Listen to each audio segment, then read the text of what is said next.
My name is Amanda Mitchell. I'm 28, and until recently, I ran a successful online marketing business. For 6 years, I financially supported my entire family, paid their mortgage bills, everything. Then last month, a fire destroyed my apartment and office. I lost everything. When I showed up at my parents' doorstep with nothing but a backpack of salvaged belongings, my own mother laughed in my face and said this isn't a shelter. That night, I made a decision that changed everything. Before I tell you what happened after I cut every penny, let me know where you're watching from and hit subscribe. If you want more stories about setting boundaries with toxic family members, I grew up in Rochester, New York, in a household where money was always a problem, not because we didn't have it, but because my parents couldn't manage it. My father, Gary, now 52, has never held a job longer than 18 months. He'd get hired somewhere, start strong, then either quit over some perceived slight or get fired for missing too many days. What he never missed, though, was his weekly poker game with friends, which usually ended with him coming home cursing about his bad luck. My mother, Karen 50, compensated for her unhappiness by shopping. She had 12 credit cards by the time I was in high school, most of them maxed out. Her closet was packed with clothes that still had tags on them, while she complained we couldn't afford my school supplies. "Amanda, you don't understand adult responsibilities," she'd say whenever I questioned their spending. By 16, I was working after school at the local grocery store while maintaining a 4.0 GPA. I understood responsibility better than they ever did.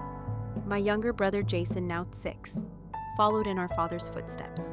He dropped out of community college after 1 semester because entrepreneurs don't need degrees. His entrepreneurial ventures included a lawn care business, abandoned after he realized it required waking up early, an energy drink distribution scheme, which was actually an MLM that cost him $3,000, and a food truck that never made it past the planning stage, though it cost me $22,000. My sister Stephanie, 24, was my mother's protege, beautiful and socially gifted. She learned early that crying to daddy usually resulted in getting whatever she wanted. Despite our limited funds when she didn't get her way, the silent treatment followed, sometimes for weeks. As we grew older, her demands escalated from toys to designer clothes to a lavish wedding that nearly bankrupted me. I was the anomaly in our family, the responsible one. I worked every summer and after school during the year. I applied for every scholarship I could find and managed to attend state university with minimal loans. I graduated with a business degree while working 3 jobs: barista in the morning, student assistant during the day, and waitress on weekends. The summer after graduation, I landed a marketing position at a local agency. I worked there for 2 years, living frugally and saving every penny while my colleagues bought new cars and took exotic vacations at night and on weekends. I built my own client base, creating websites and managing social media for small businesses. By 24, I had enough clients to quit my day job and start my own marketing firm. Within 6 months, I was making more than both my parents combined. That's when the request started. It began innocently enough. Mom needed help with the electric bill. 1 month because Dad had been laid off again. Then Dad's car broke down and they couldn't afford repairs. I helped because that's what family does, right? The first year of my business, I probably gave them about $8,000 total, not a small amount, but manageable with my growing income. I felt good about being able to help my family. The second year, everything changed. Dad lost his job again and they fell behind on their mortgage. Mom called me sobbing, saying they might lose the house I grew up in. "We've tried everything, Amanda. You're our only hope." I took over their $700 monthly mortgage payment, telling myself it was temporary. By year 3, temporary had become permanent. I was now paying their mortgage, utilities, and car insurance. When Jason came to me with his food truck idea, I couldn't say no. He seemed so passionate, so convinced this would be his big break. The $22,000 investment disappeared within 4 months with nothing to show for it except a half-wrapped truck that sat in our parents' driveway until they sold it for scrap. Year 4 brought Stephanie's wedding. She'd gotten engaged to a nice enough guy who worked in sales but couldn't afford the dream wedding she'd been planning since childhood. When Mom called asking if I could chip in, I asked for a budget. The number $35,000 made me choke on my coffee. "That's more than reasonable for a modest wedding these days," Mom insisted. I ended up paying for everything from the venue to the honeymoon in Bali. The 5th year, Dad needed emergency gallbladder surgery while he had basic insurance through his newest job. The deductible was high. I covered the $8 and $500 medical bills, plus bought him a used car when his finally died. Mom's shopping addiction worsened, and I found myself paying off her credit cards to keep their credit score from tanking completely by year 6. Last year, I was fully supporting my entire family. My parents hadn't paid their own mortgage in 4 years. I covered all their utilities. I paid for Jason's rent after his third roommate kicked him out for not contributing. I helped Stephanie with her car payment when she decided she needed a brand new SUV despite having no children. All told, I was spending over $6,000 a month on my family while trying to grow my business. The gratitude that had been present during that first year had long since vanished. My help wasn't appreciated. It was expected when I couldn't immediately transfer money for Stephanie's emergency sale at Nordstrom. She wouldn't speak to me for days when I suggested Dad look into a more stable job. Mom accused me of calling him a failure. After everything we've done for you became her constant refrain. Though I couldn't recall exactly what they'd done, besides provide the legally required minimum when I was a child, I missed vacations with friends because someone always needed something. I postponed buying my own home because my money was tied up in everyone else's lives. I worked 60-hour weeks to maintain the income needed to support 5 adults. Deep down, I knew this wasn't right, but every time I considered cutting back, the guilt would overwhelm me. Family takes care of family, Mom would say, and I believed her even though the care only seemed to flow in one direction. The smoke alarm woke me at 2:17 a.m. on a Tuesday in April. At first, I thought it was my phone alarm malfunctioning, but the piercing sound was too urgent to insistent. When I opened my bedroom door, thick black smoke immediately forced me to drop to my knees. My apartment was on the 3rd floor of a converted Victorian house. I'd chosen it specifically because the spacious front room made a perfect home office. I loved that old building with its ornate woodwork and bay windows. Now those same vintage features were turning it into a tinderbox. I crawled to the bathroom, soaked a towel and water, and covered my face through watering eyes. I could see orange flames flickering beneath the door that led to the hallway. The fire hadn't started in my unit. I later learned it began in my downstairs neighbor's kitchen when she fell asleep with oil heating on the stove, but it was spreading fast. My emergency exit was the fire escape outside my bedroom window. I grabbed my laptop bag, stuffed it with my passport, birth certificate, and the external hard drive where I backed up client files. I shoved my phone and charger in my pocket, slipped on the shoes beside my bed, and climbed out onto the metal landing. The night air was cool against my smoke, heated skin from the fire escape. I watched in horror as flames engulfed the beautiful old building. Neighbors gathered on the lawn below, some crying, others filming with their phones. Fire trucks arrived with screaming sirens, but it was already clear they couldn't save the structure, only prevent the fire from spreading to neighboring buildings. A firefighter helped me down the last flight of stairs, asking if I was hurt. Besides some minor smoke inhalation and the shock pulsing through my body, I was physically fine. Emotionally, it was another story. I stood on the sidewalk for hours wrapped in a Red Cross blanket, watching my home and office burn to nothing. By morning, all that remained was a charred skeleton of blackened wood and collapsed floors. The firefighters confirmed what I already knew. Everything inside was destroyed. My furniture, clothes, family photos, business equipment, paper files, all gone. The first blow came when I contacted my insurance company. I had renter's insurance, but it turned out the building owner had let his policy lapse 3 months earlier. My coverage was minimal without the landlord's policy to supplement it. The claims adjuster estimated it would take weeks, possibly months, to process even the limited payment I might receive. For the first 3 nights, I stayed at a hotel. That cost $179 per night, an expense I couldn't sustain for long. My business operated primarily from my home office, and without my equipment and files, I couldn't work. While most of my client information was backed up online, my computer, professional camera lighting equipment, and other tools were gone. I'd always been careful with money, but supporting my family had drained my savings. The emergency fund I once had was depleted after paying for Dad's car last year. I had about $3,200 in my checking account, enough for maybe 2 weeks of hotel stays and basic necessities, but not enough to put a deposit on a new apartment while maintaining my family's financial needs. My friends Megan and Tyler offered their couch for a couple of nights, but they lived in a tiny 1-bedroom apartment with barely enough room for themselves.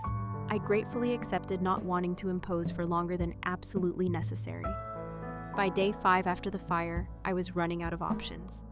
I'd applied for emergency assistance, but without dependent children, I wasn't high on the priority list. I called every affordable apartment in the area, but without proof of current employment. My business cards and marketing materials had burned. Landlords were hesitant. That's when I made the decision that seemed so obvious, I was almost embarrassed. I hadn't thought of it immediately. After 6 years of supporting my family, paying their mortgage, utilities, car payments, and more, surely they would help me for a few weeks until I got back on my feet. I called my mother first, explaining the situation in detail. Her response was lukewarm at best. "Oh, that's terrible, honey. I'm so sorry to hear that." The sympathy in her voice didn't match her words. "You know our spare room is being used for storage right now, and your father has been feeling under the weather. It's not really a good time." I was stunned. Not a good time. I'd been sending the money when it wasn't a good time for me for 6 years. But I held my tongue, thinking perhaps it was just the shock of the news. Maybe if I asked in person, explained how desperate my situation was, they'd understand. "I thought I might come over tonight," I said carefully, "just to talk about options." "Sure, honey will be home." I borrowed Megan's car and drove the 30 minutes to my parents' suburban home, the home whose mortgage I'd been paying for years. The spring evening was pleasant, with late-day sunlight warming the dashboard. I rehearsed what I would say, how I would explain that this was temporary, that I just needed a place to stay for a few weeks while I sorted things out. I wasn't asking for money, just a roof over my head. The roof I'd been paying for. As I pulled into their driveway, I felt a mix of relief and apprehension. The house looked the same as always: neatly trimmed lawn, maintained by a service I paid for fresh paint from last summer. Also my expense, and Mom's flower beds blooming with spring bulbs. My parents' 2 cars sat in the driveway. Dad's 2-year-old Ford, bought with my money, and Mom's SUV. Monthly payments courtesy of me. I took a deep breath and got out of the car, clutching the backpack that contained everything I now owned in the world. Mom opened the door before I could knock, her eyes widening at my appearance. I hadn't had access to most of my clothes or makeup since the fire, and had been rotating between 2 t-shirts borrowed from Megan. My hair smelled faintly of smoke despite multiple washings. "Amanda, you look tired." She hesitated before stepping aside to let me in. The house was immaculate as always. Fresh flowers sat on the entryway table, and I could smell something baking in the kitchen. The contrast between the comfort of this home and my current situation made my throat tighten. "Is Dad here?" I asked, following her to the kitchen in the living room, watching his shows. She gestured vaguely before opening the refrigerator. "Have you eaten? I could make you a sandwich." "I'm not hungry, thanks." In truth, I hadn't eaten since morning, but food was the last thing on my mind. Dad barely looked up when I entered the living room. He was sprawled in his recliner, the one I'd bought him for Christmas last year, watching a baseball game on the large flat-screen TV that had been my gift after his promotion, which he lost 3 months later. "Hey Dad, hey kiddo." His eyes flicked to me briefly before returning to the game. "Heard about the fire, tough break." Tough break, like I'd lost a casual that not everything I owned. I sat on the couch and waited for Mom to join us when she did, carrying a glass of wine for herself, but nothing for me. I launched into my carefully prepared speech. "As you know, I lost everything in the fire. My insurance is giving me problems, and it's going to be a while before I can get back on my feet." I took a deep breath. I was hoping I could stay here for a few weeks while I sort things out, just until I can find a new apartment and replace my work equipment. The silence that followed seemed to stretch for minutes, though it was probably only seconds. Mom took a sip of her wine, her expression shifting from feigned concern to obvious annoyance. "Amanda, you know we love you, but this just isn't a good time. Your father hasn't been feeling well, and we've converted the guest room into a storage space." "I could sleep on the couch," I said, desperation creeping into my voice. "Or clear out some of the storage. I don't need much space." "It's not just that," Mom continued, not meeting my eyes. "You know how your father values his routine. Having someone else here would be disruptive." I stared at her, unable to process what I was hearing. They had a 4-bedroom house besides their master bedroom. There was the guest room, now storage. Stephanie's old room preserved like a shrine, though she'd been married for 2 years, and Jason's room, which he still used occasionally when between apartments. "Mom, I have nowhere else to go," I said, my voice cracking. "I've lost everything." That's when she did it. She laughed, a short, dismissive laugh that cut through me like a knife. "Don't be so dramatic, Amanda. This isn't a shelter. You've always been resourceful. I'm sure you'll figure something out." In that moment, something broke inside me. 6 years of supporting them, of putting their needs before mine, of being the responsible one. And this was how they repaid me. Do you realize, I said, my voice unnaturally calm, that I've been paying your mortgage for 4 years? That I pay for this house. You're refusing to let me stay, and Mom's expression hardened. That's different. Where are your parents? We raised you. I've given you over $250,000 in the past 6 years. That's what family does, she snapped. Don't throw it in our face. We would have done the same for you if we could. But they could now. They absolutely could help me now. And they were choosing not to. Dad finally spoke up, still not looking away from the television. Your mother said it's not a good time, Amanda. Don't make this difficult. Just then the front door opened and Jason walked in. My brother had his own key to the house I paid for. Apparently, what's going on? He asked, looking between us.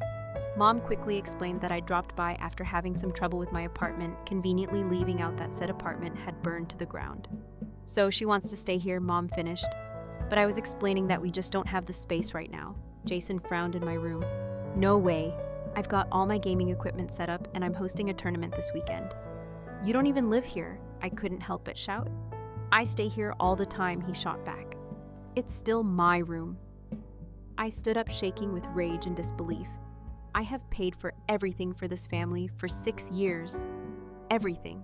The mortgage on this house, the utilities, the lawn service, the car payments, Jason's rent when he got evicted, Stephanie's wedding, Dad's medical bills. I was crying now, tears streaming down my face. I lost everything in that fire, everything, and you can't even offer me a couch to sleep on. Mom stood to her face, flushed with anger or embarrassment. I couldn't tell which. That's enough, Amanda. If you only helped us so you could throw it in our faces later, then maybe you should stop. Maybe I should, I whispered as if on cue. Mom's phone rang. She glanced at it, then answered. Hi, Stephanie. Yes, she's here. A pause. Actually, I think she's just leaving. I could hear my sister's voice on the other end asking questions. Mom handed me the phone. She wants to talk to you. With trembling hands, I took the phone. Hello, Amanda. Mom texted me about the fire. I'm so sorry. Stephanie's voice held more genuine sympathy than either of our parents had shown. For a brief moment, I felt a surge of hope. Thanks, Steph. It's been rough. I was asking Mom and Dad if I could stay here for a bit while I figure things out. Oh, her tone changed immediately. Well, I'd offer our place, but you know how small it is. And Ryan's mother is visiting next week. A pause. I could lend you some clothes, though. Maybe send a gift card for takeout. The last thread of hope snapped. Don't worry about it, I said flatly, and handed the phone back to Mom without saying goodbye. I grabbed my backpack from where I'd set it by the couch. No one spoke as I walked to the front door. No one tried to stop me. As I opened the door, rain had started falling, a perfect cinematic touch to the worst day of my life. Amanda, Mom called as I stepped outside. I turned, thinking perhaps she'd had a change of heart. Instead, she said, Will you still be sending the mortgage payment on the 1st? We have that property tax bill coming up. I didn't answer. I couldn't. I simply turned and walked to my borrowed car, the rain soaking through my thin t-shirt in the car. I sat with the engine off, staring at the house through the rain-streaked windshield. 6 years of support, of sacrificing my own dreams to keep them comfortable. And they couldn't offer me a couch for a few nights. The weight of that rejection crushed down on me until I could barely breathe. I put my head on the steering wheel and sobbed deep, painful sobs that came from somewhere primal inside me. In that moment, parked outside the house I'd been paying for, I realized a devastating truth to my family. I wasn't a daughter or a sister. I was an 8, and ATMs don't need shelter. I spent that night in Megan's car, parked behind a 24-hour Walmart. I couldn't face going back to her apartment and explaining what had happened. The humiliation was too raw, too fresh. I reclined the driver's seat as far as it would go and tried to sleep, but my mind kept replaying my mother's life, my father's indifference, my siblings' selfishness. As the night stretched on, memories flooded back. The Christmas I'd worked through to finish a major client project, transferring money to my parents just in time for them to buy presents from Santa. For Jason and Stephanie, the vacation to Bermuda I'd canceled because Dad needed dental work not covered by insurance. The countless weekends I'd spent helping Mom with household projects, while my friends posted photos of their adventures on social media. Around 3:30 a.m., I opened the Notes app on my phone and began calculating mortgage payments for 4 years, $81,600 utilities for 6 years, approximately $18,000 car payments for both parents over 3 years, $32,400. Jason's failed business ventures, $38,000. Stephanie's wedding and subsequent emergencies, $47,000. Various medical bills, credit card payments, insurance premiums, and miscellaneous expenses, roughly $63,000. The total stared back at me from my phone screen, $280,000. Over $250,000, gone, not invested in my future. Not saved for a home of my own. Not used to grow my business to the next level. Just gone, poured into the bottomless pit of my family's needs and wants. And what had I gotten in return? Not even a couch to sleep on when I had nothing. As dawn broke, I drove to a 24-hour diner. I was exhausted, hungry, and desperately needed coffee. The place was nearly empty, just a few truckers at the counter and an elderly couple in a corner booth. I slid into a booth by the window and ordered coffee and pancakes from a waitress whose name tag read Rebecca when she brought my food. She paused, studying my face. Rough night, I must have looked terrible. Unwashed, red-eyed, still wearing the same clothes my apartment burned down yesterday. I said, surprising myself with the honesty. I lost everything. Oh, honey, I'm so sorry. Her sympathy seemed genuine, unlike my mother's performance. Do you have somewhere to stay? I shook my head, tears threatening again. I asked my family, but they said no. After everything I've done for them. Rebecca slid into the booth across from me. Family can be the worst sometimes. My brother did the same to me years ago. I'd been sending him money for years. Then when I needed help, suddenly he was too busy. She patted my hand. But you know what? Best thing that ever happened to me made me realize I needed to put myself first. For once. She gave me a few minutes of kindness before other customers needed her attention. It wasn't much, but that small interaction with a stranger who showed more compassion than my own family was the final push I needed. I paid my bill, leaving Rebecca a tip larger than I could really afford, and drove to the nearest extended stay motel. It wasn't fancy, but it was clean and safe. I used my nearly maxed out credit card to book a room for 2 weeks. It would take most of my available credit, but it would give me a base of operations to figure out my next steps. In the small motel room with its generic artwork and polyester bedspread, I opened my laptop and created a spreadsheet in one column.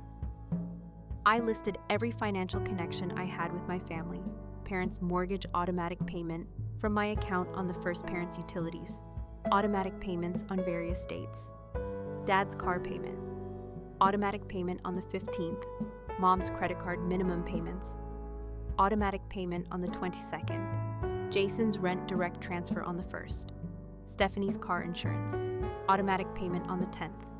In the next column, I listed steps to sever each connection. Call mortgage company to stop automatic payment. Cancel utility automatic payments. Contact auto loan company to remove my name. Cancel automatic payments to credit cards. Stop all bank transfers. Document everything for legal protection. The plan was taking shape, but I needed to understand my legal obligations. Some quick research showed that since I wasn't a co-signer on the mortgage, just making payments, I had no legal responsibility to continue. The same was true for the utilities and Jason's rent for accounts where I was an authorized payer, but not the primary account holder. I could simply remove my payment information. I was both exhausted and energized. The weight of my family's expectations had been crushing me for years, but now ironically having nothing meant I had nothing left to lose. I drafted an email to my family. I wrote and rewrote it several times, trying to find the right balance between explanation and boundary setting. I didn't want to be cruel, despite everything. These were still the people I'd loved my whole life, but I needed to be clear and firm. The final version read, Mom, Dad, Jason, and Stephanie. After yesterday's conversation, I've come to a decision that's been a long time coming. Effective immediately, I will no longer be providing financial support to any of you over the past 6 years. I have given this family over $280,000. I have paid for everything from the mortgage to utilities to car payments to Jason's failed businesses to Stephanie's wedding. I have sacrificed my own financial security and future to keep you all comfortable. Yesterday, when I came to you having lost everything in a fire, you couldn't offer me even temporary shelter in the home I've been paying for. That showed me with perfect clarity where I stand in this family.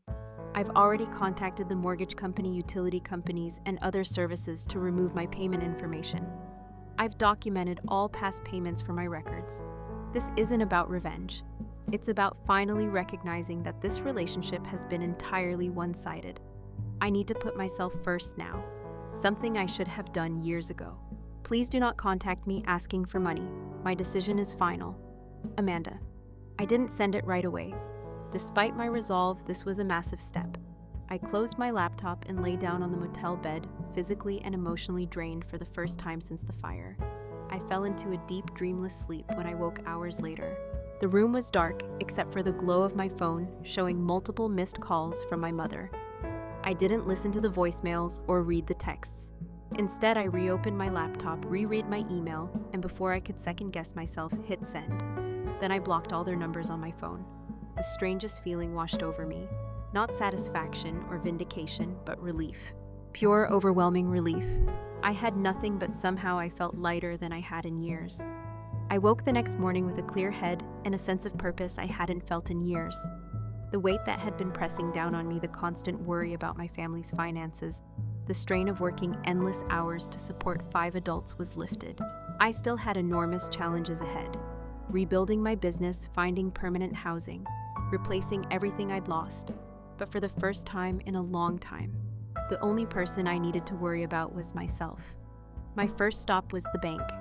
I'd been using the same regional bank since college, and over the years had added my parents as joint account holders on my main checking account in case of emergency.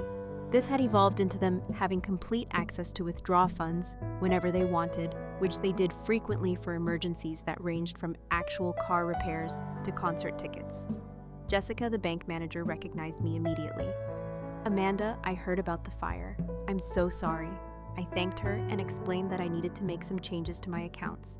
I'd like to close all my current accounts and open new ones today if possible. She looked surprised. All of them. May I ask why I hesitated, embarrassed to admit how I'd allowed myself to be taken advantage of for so long? But Jessica had seen the patterns in my accounts, the large withdrawals, the constant transfers to my family members. My family situation has changed, I said carefully. I need to separate my finances completely. Understanding dawned in her eyes. I say we can definitely help with that.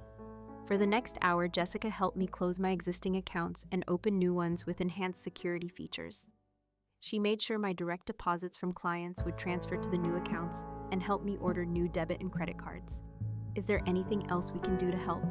She asked as we finished the paperwork. Actually, yes. Can you print statements showing all the transfers I've made to these accounts over the past 6 years?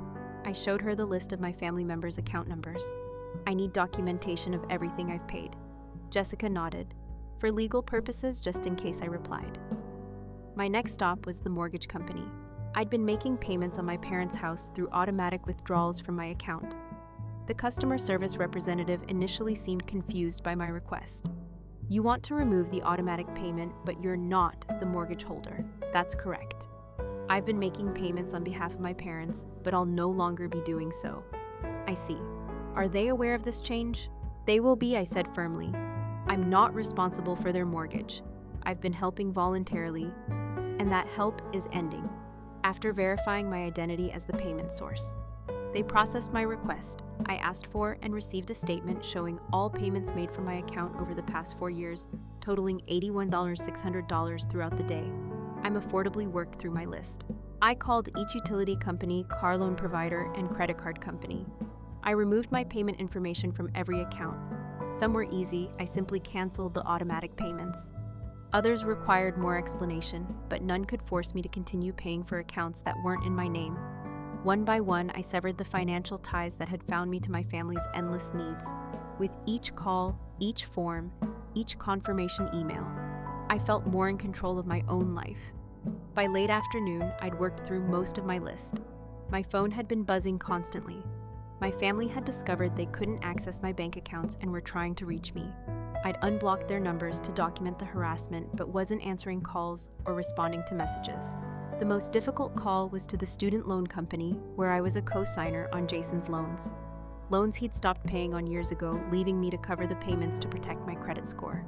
I couldn't simply remove myself as a co-signer, but I did set up a minimum payment plan that would keep the account from defaulting while I explored legal options for removing my name entirely.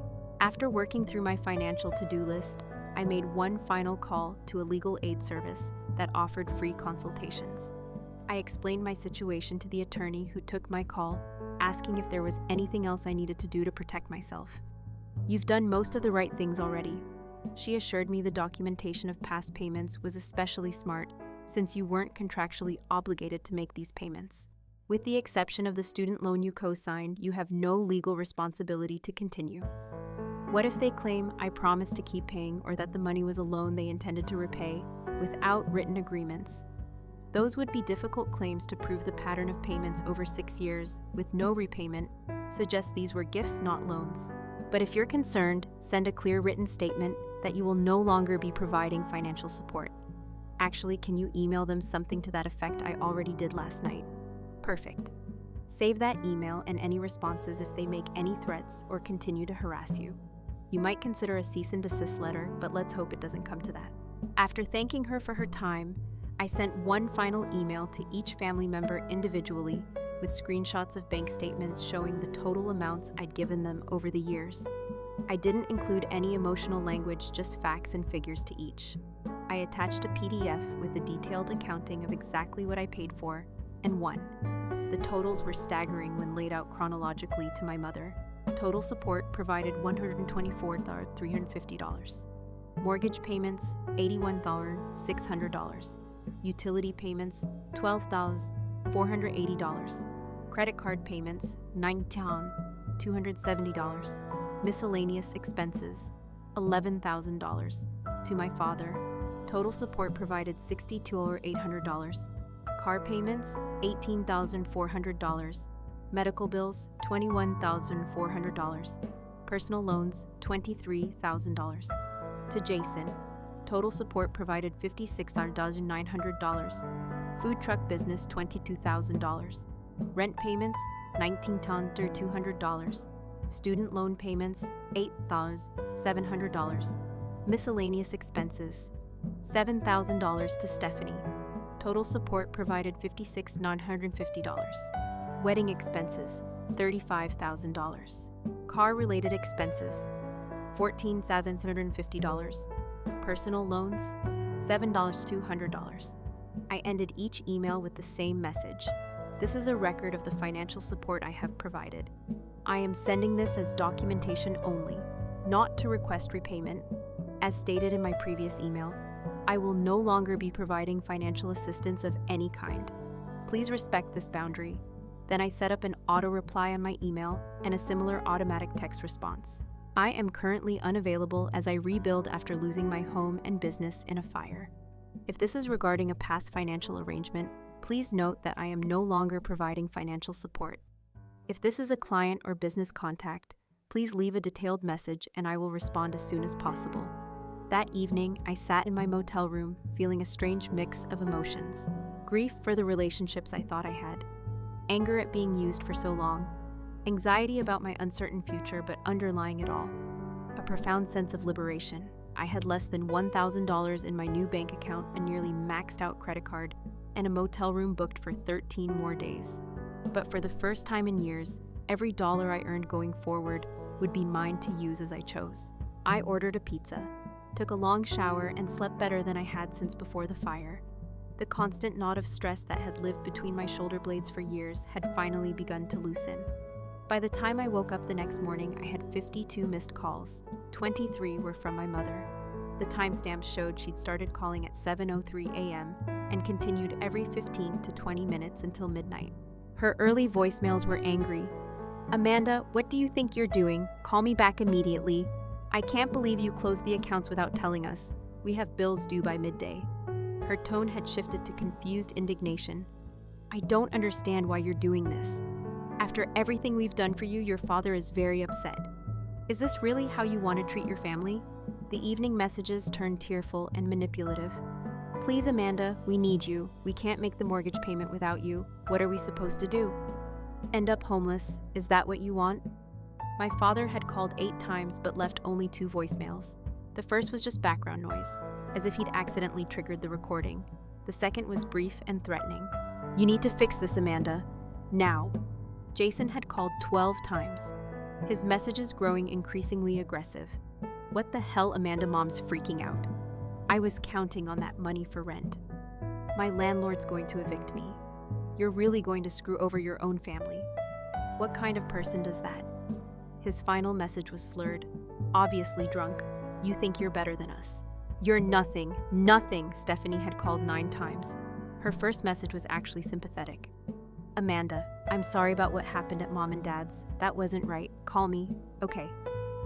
But when I didn't respond, her subsequent messages quickly devolved. I know you're upset, but cutting everyone off is extreme. We need to talk about this. My car payment is due next week. I'm going to be late. If you don't help... Fine, be that way. I always knew you were jealous of me. The text messages followed a similar pattern. Mom, the mortgage company called. Payment didn't go through. Fix this now. Dad. Your mother is in tears. Hope you're happy, Jason. I need $800 for rent by tomorrow or I'm evicted. Stephanie, my credit score will be ruined if you don't make that car payment. Mom, again, I've always been there for you. How can you do this to us?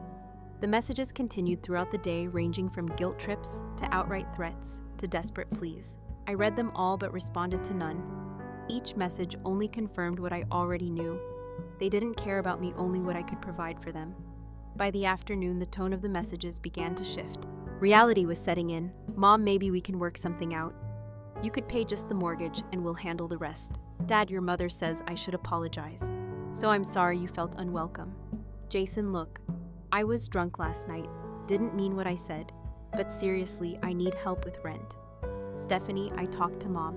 She was wrong not to let you stay. You can stay with Ryan and me if you still need to. Too little, too late. Their sudden concern for my welfare was transparently self-serving. They weren't worried about me. They were worried about their comfortable lives crumbling without my financial support. Meanwhile, I had my own problems to solve. I needed to rebuild my business from scratch. Most of my clients had been understanding about the fire, but I needed to get back to work as soon as possible. I used some of my remaining cash to buy a basic laptop. Nothing fancy, just enough to handle design software and video calls. The public library became my office. I spent hours there each day, reaching out to clients, explaining my situation, and assuring them I could still meet their needs despite my personal setbacks. Some were sympathetic and patient.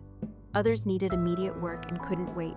I lost 3 clients that first week, but managed to keep the rest during one of my library sessions. I met Diana, the owner of a local print shop. She overheard me on a client call, explaining that I was working from the library after losing my home office in a fire.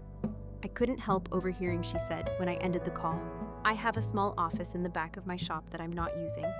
It has internet and a desk. You're welcome to use it until you get back on your feet. I was stunned by the kindness from a complete stranger. I couldn't impose like that.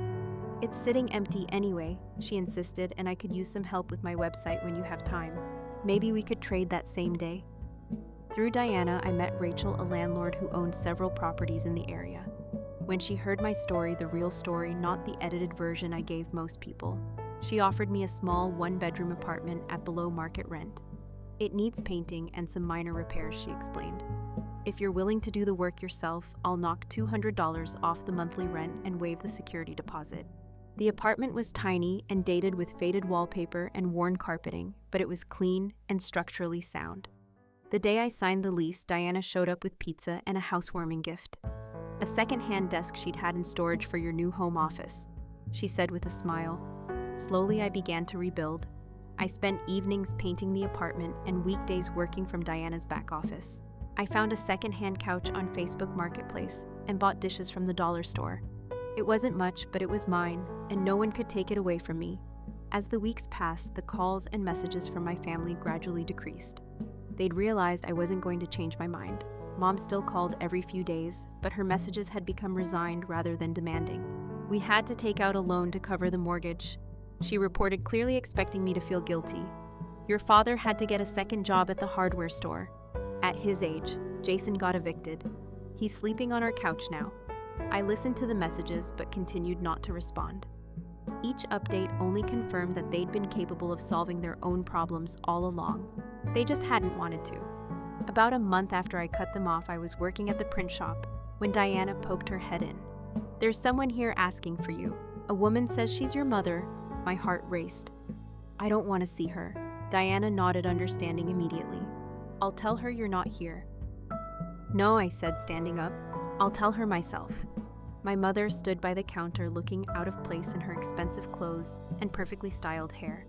When she saw me, her expression brightened. "Amanda, finally, you've been impossible to reach."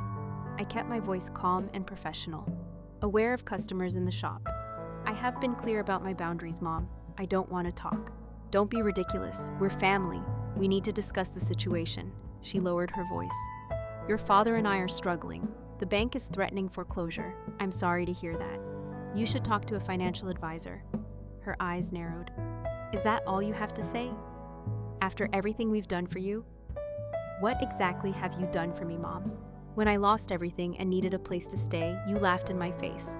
"That was a misunderstanding. I was stressed. You know how your father gets when his routine is disrupted." I shook my head. "It wasn't a misunderstanding. It was a moment of clarity. For 6 years, I gave you everything. And when I needed the bare minimum in return, you showed me exactly where I stood. So that's it. You're punishing us because we couldn't accommodate you for a few days." "I'm not punishing anyone. I'm taking care of myself for the first time in my adult life. You're all capable adults. Figure it out, just like I had to." Her face hardened. I never thought my own daughter would be so called, so selfish. I almost laughed at the irony. "Goodbye, Mom. Please don't come here again." As she stormed out, Diana approached with a supportive smile. "You okay?" I took a deep breath, surprised to find I actually was. "Yeah, I really am." The confrontation with my mother was the last direct contact I had with my family through mutual acquaintances. I heard that my parents had indeed taken out a home equity loan to cover their expenses. Jason had found a job at a call center, and Stephanie and her husband had downsized to a smaller apartment. They were managing just as they could have all along if they hadn't had me to rely on. As for me, I was rebuilding too. My insurance finally paid out a modest settlement for the fire. It wasn't enough to replace everything I'd lost, but it gave me a financial cushion. My client base was growing again, and Diana had referred several local businesses to me for marketing work. The apartment I had initially seen as temporary was starting to feel like home. I'd painted the walls sunny yellow, hung thrift store art, and filled a small bookshelf with new copies of my favorite books, the first non-essentials I'd allowed myself to buy for the first time in years. I was living within my means and saving for my own future. No more luxury cars for my father. No more designer clothes for my sister. No more bailing out my brother's harebrained schemes. Just me taking care of me. 6 months after the fire that had destroyed my old life, I realized I didn't want that life back anyway. The fire had burned away more than my possessions. It had incinerated the unhealthy dynamics that had been suffocating me for years. Sometimes, losing everything is the only way to discover what you really need. It's been exactly 1 year since the fire that changed everything. As I sit in my apartment, my real home now, not just a temporary shelter, I barely recognize the person I was 12 months ago. The woman who sacrificed everything for people who gave nothing in return seems like a stranger to me now. My new place is a fancy, but it's mine in a way my old apartment never was. I've painted each room a different color, bold choices I never would have made before. The living room is a warm terracotta, the bedroom a peaceful sage green, the small home office a cheerful yellow second-hand furniture that I've lovingly restored fills the space. It's eclectic and imperfect, but every item represents a choice I made for myself, not an obligation to someone else. After the fire, Diana's offer of office space evolved into a business partnership. We combined her print shop with my digital marketing services to create a full-service marketing agency for local businesses. We're small, but growing steadily with a client list that has doubled in the past 6 months. The insurance settlement finally came through, larger than I initially expected, thanks to a diligent adjuster who fought for fair compensation. I used part of it to buy new equipment for the business and invested the rest. My first real savings for the future. Weekly therapy sessions with Dr. Laura have been instrumental in my healing process. "What you experienced was financial abuse," she told me during our first session, giving a name to the dynamic I'd been trapped in for years. "But they're my family," I protested. "Isn't family supposed to help each other?" "Family support should be reciprocal," she explained gently. when it consistently flows in only one direction. That's exploitation, not family.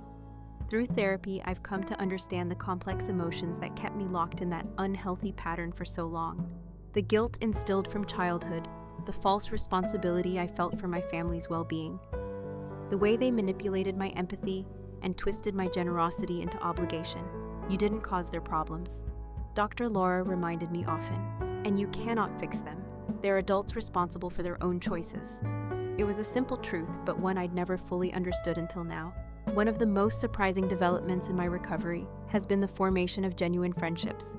Diana and Rachel became not just business partner and landlord, but true friends who expected nothing from me beyond mutual respect and occasional dinner companionship. I'd been so consumed with my family's needs for so long that I'd forgotten what balanced relationships felt like. Through Diana, I met others in the local business community, people who valued my skills and ideas, not just what I could give them. I joined a book club at the library and a weekend hiking group. Slowly, I built a circle of connections based on shared interests and authentic care, rather than obligation and guilt. 6 months after I cut ties with my family, a letter arrived from my father. It was brief and awkwardly written. "Amanda, I know I've never been the father you deserved. Your mother and I made many mistakes. We took advantage of your generosity and failed you when you needed us. The past months have been difficult but necessary. We're learning to stand on our own feet again. Jason has kept his job for 4 months now, a new record. Stephanie and Ryan have moved to a smaller place and are expecting a baby in March. I'm not asking for money or forgiveness. Just wanted you to know we're okay, and I hope you are too. Dad." I read the letter several times, searching for the manipulation hidden between the lines, but found none. It wasn't a grand apology or a request to reconcile, just a simple acknowledgement of reality and what sounded like genuine concern for my well-being. I decided not to respond, but I kept the letter. It felt like closing a chapter, not with anger or resentment, but with quiet acceptance that some relationships cannot and should not be saved. Last month at a regional marketing conference, I met Brian, the owner of a web development company in a neighboring town. We connected over shared business challenges and a mutual love of 90s alternative rock. After several professional meetings that gradually became less about work and more about getting to know each other, he asked me to dinner on our third date. I told him everything about the fire, my family, the years of financial abuse, and my decision to cut ties. I expected judgment or at least discomfort, but he listened with genuine empathy. My college roommate went through something similar with his parents, Brian shared. It took him years to establish boundaries. I saw how hard it was, but also how necessary. What struck me most was Brian's respect for my decisions. He never suggested I should reconcile or forgive and forget. He understood that some bridges aren't meant to be rebuilt as our relationship has developed. I've discovered what healthy support actually looks like. When I mentioned wanting to expand our agency services, Brian offered to introduce me to potential clients, not by taking over or funding the expansion, but by making connections and sharing knowledge. When I had a minor car accident, he drove me to appointments and brought soup, but never made me feel indebted. It's a partnership of equals, not a one-way stream of sacrifice. The difference is profound. The 1-year anniversary of the fire seemed like the right time for reflection. So this morning, I hiked to a scenic overlook outside town, sitting on a boulder with the valley spread out below me. I thought about everything I'd lost and gained in the past year. I lost my apartment, my possessions, and my dysfunctional family relationships. I gained self-respect, genuine friendships, and a clearer understanding of my own worth. The material losses were difficult, but ultimately replaceable. The psychological gains were priceless. In the distance, I could see the town where my parents still lived in the house I'd paid for. I felt no urge to drive there, no pull of guilt or obligation. That chapter was closed. My phone buzzed with a text from Brian. "Hope the hike is giving you the perspective you wanted. Dinner later." I smiled and replied yes, before tucking the phone away and turning my attention back to the view. The sky was impossibly blue, the valley lush with summer growth. Everything was exactly as it should be. I've learned that family isn't defined by blood or obligation. Family consists of the people who support you when you're in need, not because they expect repayment, but because they value you as a person.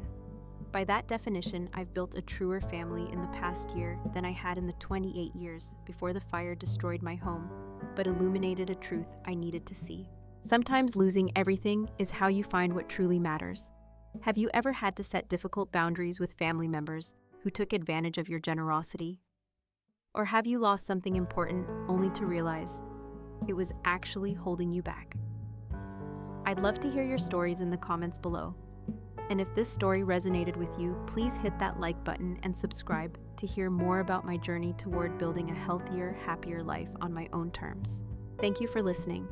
And remember, you deserve relationships that lift you up, not drain you dry.